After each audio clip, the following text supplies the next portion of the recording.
এই যে মাদ্রাসা বন্ধ হয়ে যায়, মাঝে মাঝে আমার তো এতিমখানা আছে, মাঝে মাঝে দেখি দুই একটা এতিম। এ বাবা, গত ঈদের সময় দেখি আমার রুমের সামন দিয়া বারবার গোল্লা দেয়, এতিমটা করতেছি। আমি জিজ্ঞাসা করি, কিরে বাবা, তুমি কি বাড়িতে যাও নাই? কথাটা বলার সাথে সাথে দেখি ও চোখ ডলতেস, কাঁদতেস। কাঁদো কেন? হুজুর, আমার তো মা নাই, আমার তো বাবা নাই, আমি কোথায় যাবো, আমার বাড়ি কোথায়? আমি বললাম, ঈদের জামা বানাইছো নি? ছেলেটা হাউ মাউ করে কান্দে। ওস্তাদ, আপনি কি বলেন, কে আমার ঈদের জামা বানায় দিবে? তুমি তো স্কুল থেকে আইসা বলো, মা লুঙ্গি দাও, গরম পানি দাও, মা খাবার দাও, ব্যাগটা ফালাইয়া দিয়া মারে বলো, মা খাবার রেডি করো। এতিম বাচ্চা তো বলার মতো কাউরে পায় না, মাও নাই বাবাও নাই। মাঝে মাঝে যখন দোকানের সামনে যাই, দেখি অনেক ধনীর ছেলেরা মাদ্রাসায় পড়ে, ওরা চকবার খায়, আইসক্রিম খায়, দামি দামি বিস্কিট কিনে খায়, আর এতিম বাচ্চাগুলো ওখানে দাঁড়ায় দাঁড়ায় তাকায় থাকে, ওদের চেহারার দিকে তাকায় থাকে। বলার মতো মানুষ পায় না। বিকেল বেলা অনেক ছাত্র গার্জিয়ান আসে, যুবক ভাই, ও বুড়া বাবা, হযরত আলী মসজিদে গিয়া নামাজ পড়ে, ঘরে খাবার নাই। একদিন জোহরের নামাজ পড়তে গিয়া হযরত আলী দেখে মসজিদের ভিতরে, মসজিদে নববীর বারান্দায় একটা খুঁটির সাথে 6টা ছাগল বাঁধা। কয়টা ছাগল? 6টা ছাগল। দেখে ছাগলগুলো আওয়াজ করতেছে। হযরত আলী জিজ্ঞাসা করে, ছাগলগুলো কার? এক সাহাবী কয়, এই ছাগলগুলো বিশ্ব নবীকে আর একজন সাহাবী হাদিয়া দিছে, হাদিয়ার ছাগল। নবীর জন্য হাদিয়া খাওয়া যায়, সৎকার জাকাত খাওয়া না যায়। নবীরা সৎকা খায় না, জাকাত খায় না, কিন্তু হাদিয়া দিলে খায়। তার মানে নবীর জন্য এটা বৈধ হাদিয়া। হযরত আলী মনে মনে চিন্তা করে, আমার ঘরে খানা নাই, ফাতেমা না খাওয়া, আমার ঘরে খানা নাই, নবীর দরবার, আমার তো শ্বশুর আব্বা ফাতেমার বাবা, যেহেতু 6টা হাদিয়ার ছাগল আইছে, আমি তো তার জামাই, অন্তত একটা ছাগল হইলেও কি পামু? বাগে পামু। আলী দৌড়ে বাসায় চলে গেছে। ফাতেমার ডাক দিয়া বলে, ও কলিজার টুকরা বিবি ফাতেমা, বিবি গো, নবীজির দরবারে ছাগল দেখলাম। ফাতেমা, আমি আলী তো চাইতে পারি না, তুমি যদি পারো নবীজির কাছে যাও, আমাদের হালাত খুলে বলো। নবীজি যদি একটা ছাগল আমাদেরকে হাদিয়া দেয়, ওই ছাগলটা জবাই করে গোস্ত লবণ দিয়া পানি দিয়া সিদ্ধ করে এক টুকরা গোস্ত খায়া ক্ষুধা নিবারণ করব। যাও দেখো তোমার বাবা রহমাতুল্লিল আলামিন একটা ছাগল আমাদেরকে দেয় কিনা। ফাতেমারে পাঠায়া দিস। ফাতেমা ডাক দেখা, স্বামী গো, আপনি যেহেতু বলছেন, তাইলে আমি যাব আমার বাবার কাছে। আসরের নামাজ শেষ কইরা রওনা করছে বাবার বাড়ির দিকে। নবীজি ওই দিক দিয়া, মা আয়েশা সিদ্দিকাকে নিয়ে হুজরার মধ্যে বসা বিকেল বেলা।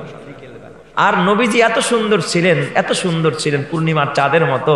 মা আয়েশা সিদ্দিকা বলেন, রাত হলে, সন্ধ্যা হলে আমাদের ঘরে কোনো আলো লাগতো না। নবী ঘরে থাকলে নবীর চেহারার আলোতেই পুরা ঘর আলোকিত হয়ে যেত। সুবহানাল্লাহ। নবীজির গায়ে একটা চাদর ছিল, ইয়ামানি চাদর। এই দেখবেন শীতের সময় নেতারা কাশ্মীরি শাল পরে না, খুব মানায়, তাই না? পাঞ্জাবির সাথে একটা শাল গায়ে দিলে ভালো লাগে। তো নবীজি একটা ইয়ামানি শাল, এমনি তো চাঁদের মতো সুন্দর চেহারা, আবার একটা ইয়ামানি শাল। আর স্বামী স্ত্রী গল্প করতেছে, ঘরের দরজা বন্ধ। একটা বিশেষ মুহূর্ত। ইতিমধ্যে হযরতে ফাতেমা ঘরের দরজায় গিয়া দরজায় কারা নাড়াইছে, আওয়াজ দিছে, আজান দিবে দিবে ভাব, সন্ধ্যার আগ মুহূর্ত। মা আয়েশা সিদ্দিকা রাদিয়াল্লাহু তাআলা আনহা বলেন, রহমতে আলম নবী দরজার রুমের ভিতরে বসা, আমার পাশে। ইতিমধ্যে কে যেন দরজার কাছে আইসা দরজায় লক করতেছে, করাঘাত করতেছে। আমি দেখলাম দয়ার নবী, মায়ার নবী একটা ঝাঁকি দিলেন, লাভ দিয়া দাঁড়ায় গেলেন। যখন মানুষ হঠাৎ লাভ দেয়, কাঁধের যে চাদরটা ছিল কাঁধের, এটা লাভ মাইরা চাদরটা পিছনে পড়ে গেছে, পিছনে পড়ে গেছে।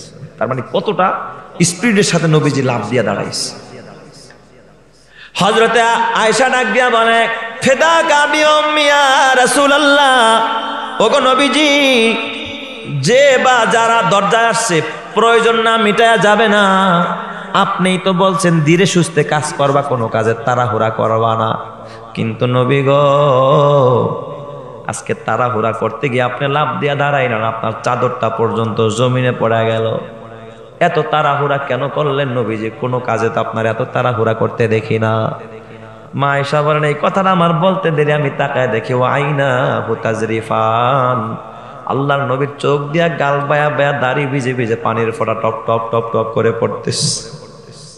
নবী আমার কাঁদতেছে, মা আয়েশা ডাক দিয়া কয়, ইয়া রাসূলুল্লাহ ফেদাকা আবি ওয়া উম্মি, নবীজি আমার মা বাবা আপনার জন্য কুরবান। আমার কথায় আপনি কষ্ট পাইছেন মনে হয় নবীজি, আপনি কাঁদেন কেন, আপনার চোখে কেন পানি?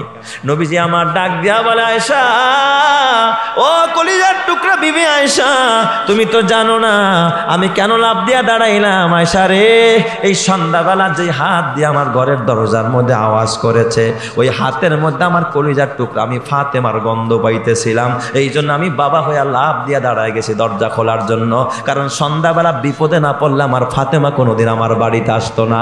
চিৎকার মেরে কম সুবহানাল্লাহ। নবীজি আমার দরজা খুলে দেখে ফাতেমা দাঁড়ানো, কুজা হয়ে গেছে, পেটে পাথর বেঁধেছে ফাতেমা, পেটে খাবার নাই, 3 দিন যাবত না খাওয়া। বাবা রহমাতে আলম নবী জিজ্ঞেস করে, মা এই সন্ধ্যাবেলা কেন আমার দরবারে? ফাতেমা ডাক ডাক, আব্বা গো ঘরে আলী ক্ষুধার্ত, আমি ক্ষুধার্ত, হাসান হুসাইন ক্ষুধার্ত রে আব্বা, শুনলাম আপনার দুয়ারে নাকি 6টা হাদিয়ার ছাগল আসছে, যদি একটা ছাগল আমাদেরকে দেন আব্বা, ওরা জবাই করে 2 টুকরা গোস্ত খায়া এরপর আমাদের ক্ষুধা নিবারণ করতে চাই, একটা ছাগল দেওয়া যাবে নি? এই যুগের বাবারা হইলে কি কইতো, মা 6টাই তরে দিয়া দিব। নবী আমার ডাক দিয়া কয়, মা ও ফাতেমা মারে, আজকে যদি একটা ছাগল দিয়া দেই, জবাই করে আজকে খাবি, কালকে খাবি, 3 দিন খাবি, শেষ হয়ে গেলে এরপর কার কাছে যাবি? মারে এর থেকে ভালো হয় ছাগল না নিয়ে তোর একটা আমল শেখায়া দেই, এই আমলটা বাসায় গিয়া করবি, আমার আল্লাহ আসমান থেকে রিজিক তোর ঘরের মধ্যে পৌঁছায়া দিবে। সুবহানাল্লাহ। বলো কোনটা নিবা, ছাগল নিবা নাকি আমল নিবা? আপনি হইলে কি কইতেন, ছাগল দেন বাবা, আমল পরে দিয়েন, আগে খাইয়া লই বাবা, ক্ষুধায় দাঁড়াইতে পারি না।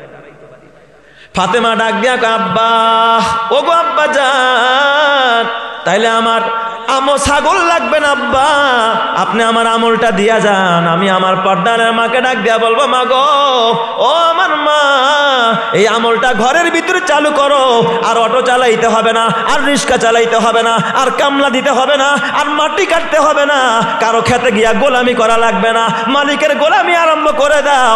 আসমান থেকে রিজিক পাঠাবেন যিনি, তিনি কে? ইমানের আওয়াজে বলেন না তিনি কে? শামস কমার সুরখে জমি আঞ্জুম আখতর, দশতে দিওয়াল ওয়াদিয়ে সাহারা ও সমন্দর, মুরা মুলক তাম দরু তৈর কবুতর, শাম সে হর জুলম তুজু আহমর ও আসগার, গুলজার গুলো পুরগে সাজার কিসনে বানায়া, তলেব মায়ুসি কা হো ये सब जिसने বানায়া, সব কিছু বানাইছেন কে? আরো জোরে বলেন না কে? রিজিকের মালিক যিনি, তিনি কে?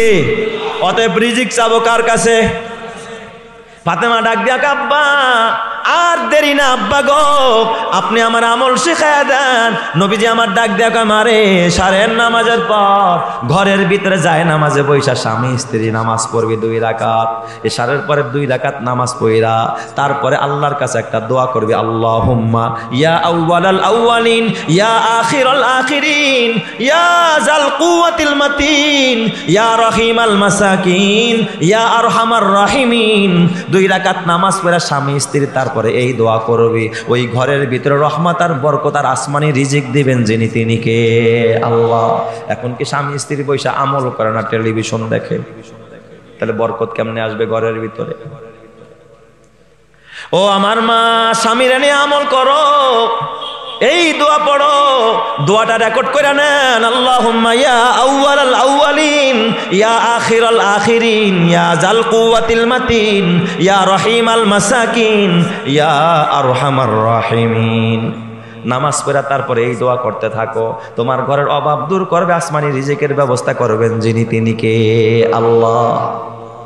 হযরতে ফাতেমা রওনা করছে, ওই দিক দিয়ে আলী করছে কি, কাগজ বিছাইছে, কাগজ বিছায়া ছুরি রেডি করছে, ছুরি পাতিলা রেডি করছে, আসলেই জবাই দিব, ছুরি ধার দিয়া রাখছে, ছাগলটা কেমনে ছিলবো সব রেডি। কিন্তু তাকায় দেখে ফাতেমা আসতেছে খালি হাত। এই হালাত দেখলে আপনারা কি করতেন? রাখতর 14 গোষ্ঠী শুদ্ধ আজকে উদ্ধার করি, তোর বাপে একটা ছাগল দিতারলো না। ফাতেমার খালি হাত দেখা হযরত আলী কেমন স্বামী, আলী মনে মনে আল্লাহ, মনে হয় ফাতেমা যাওয়ার আগে আগেই মনে হয় নবীজি ছাগলগুলো গরিব মানুষরে দিয়া দিছে, ভাগে পায় নাই। হয়তো ফাতেমা কি পায় নাই, ভাগে পায় নাই। মন্তব্যটা ভালো করছে না খারাপ? ভালো মন্তব্য না? মনে হয় গিয়া কি পায় নাই, ভাগে পায় নাই, আগেই নবীজি দিয়া দিস। অথবা ফাতেমা নবীকে বুঝায়া বলতে পারে নাই, এই কারণে নবীজি ফাতেমারে কি দেয় নাই, ছাগল দেয় নাই। তারপরে বিবিরও দোষারোপ করে না, নবীরও দোষারোপ করে না, এর নাম হলো স্বামী। হয়তো ভাগে পায় নাই, নয়তোবা নবীরে বুঝায়া বলতে পারে নাই। ফাতেমা যখন ঘরের মধ্যে ঢুকছে, আলীর মনটা খারাপ।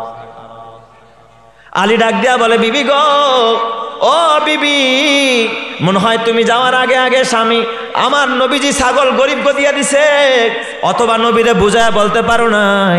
ফাতেমা ডাক দিয়া কয়, স্বামী গো, না না, নবীজি ছাগলও দেয় নাই, আমি বুঝেরও কোনো কমতি ছিল না, কিন্তু আমার বাবা আমার ছাগল না দিয়ে আমার আব্বা আমার একটা আমল শেখায়া দিছে। স্বামী গো, এই আমল যদি তুমি আর আমি ঘরের মধ্যে চালু করে দেই, আমার ঘরের ভিতরে আসমান থেকে রিজিক পাঠাবেন যিনি, তিনি কে?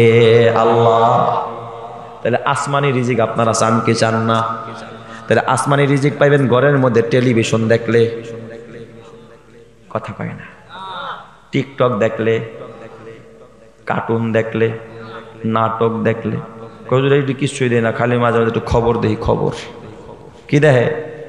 খবর তো পরিবেশন করে হলো ফেরেশতারা না ল্যাংটা মেয়েরা? খবর দেখাও জায়েজ আছে নাকি? খবর দেখা জায়েজ? যেই মেয়েরা খবর প্রচারণা করে এরা কি একেবারে ফেরেশতা? অর্ধেক খোলা, অর্ধেক খোলা, অর্ধেক ল্যাংটা, জিনার গুনাহ হবে এদের দিকে তাকাইলে। খবর দেখাও চার দোকানে বসে জায়েজ নাই। ফতুয়া দিয়ে গেলাম, পারলে কেউ জায়েজ ফতুয়া বের করে আনুক, আমি দেখাই, বলে দেব। কারণ খবর পরিবেশন করে কারা? ল্যাংটা মেয়েরা, মিয়া খালি মেয়েরা নি, কারা? হুর সাজায় নিয়ে আসে, একবার হুর সাজায় নিয়ে আসে, হেদেরকে পুরা মিডিয়ার সামনে যেন একবার জুইকা পড়ে। আর খবরের মাঝে মাঝে মাঝে মাঝে নাচানাচি আর গান বাজ নাচে না নেই, তাহলে খবর দেওয়া জায়েজ। অনেকে কয় হুজুর আমরা টিভি দেখি না, খালি মাঝে মাঝে একটু কি দেখি, খবর দেই, ভালো সাজে আর কি। খবর দেওয়া কি সওয়াবের কাজ নাকি? এ আমার বাবা, কষ্ট পায়েন না, বেজার হয়েন না। এ যুবক, কবরে যেতে হবে, কি নিয়া কবরে রওনা করলি? ঘরটারে সাজালি সোফা দিয়া, ঘরটারে সাজালি শিকনের খাট দিয়া, আরে বাড়িটারে সাজালি দুনিয়ার চাকচিক্য দিয়া, কিন্তু আমল দিয়া সাজাইতে পারলি না, নামাজ দিয়া সাজাইতে পারলি না, পর্দা দিয়া সাজাইতে পারলি না, আল্লাহর হুকুম দিয়া সাজাইতে পারলি না, কোরআন দিয়া সাজাইতে পারলি না, হাদিস দিয়া সাজাইতে পারলি না। তোর ঘরে ফার্নিচারের অভাব নাই, কিন্তু শান্তি নাই। নবীর ঘরে ফার্নিচার ছিল না, শান্তির অভাব নাই। সাহাবীদের ঘরে ফার্নিচার নাই, কিন্তু শান্তির অভাব নাই। কারণ শান্তিদাতা যিনি, তিনি কে? আল্লাহ। এই জন্য বাবা তোমার হাতে পায়ে ধরে বলা যায়, এই শান্তির পাওয়ার হাউসের নাম বলে মসজিদ আর মাদ্রাসা। শান্তির পাওয়ার হাউসের নাম কি বলেন? মসজিদ আর মাদ্রাসা। কারণ মসজিদ আল্লাহর ঘর, মাদ্রাসা কার ঘর? নবীর ঘর। মসজিদ কার ঘর? আর মাদ্রাসা কার ঘর? আল্লাহর ঘর। আপনারা তো বাবা মাদ্রাসা নবীর ঘর, আপনারা দোয়া করেন আল্লাহুম্মা আনতাস সালাম, আল্লাহ তোমার নাম শান্তিদাতা। সালাম শব্দের অর্থ হলো শান্তিদাতা। আল্লাহুম্মা আনতাস সালাম, এই দোয়া আপনারা করেন কিনা? ওয়া মিনকাস সালাম, তার মানে আল্লাহ তুমি শান্তিদাতা, শান্তি তোমার থেকে আসো। ওয়া মিনকাস সালাম, আবার শান্তি তোমার কাছে। ওয়া ইলাইকা ইয়ারজিউস সালাম, শান্তি আবার তোমার কাছেই চলে যায়। শান্তির গোডাউন কোথায়? আল্লাহর কাছে। আর আল্লাহর ঘর মসজিদ, এরা শান্তির গোডাউন। মাদ্রাসা শান্তির গোডাউন।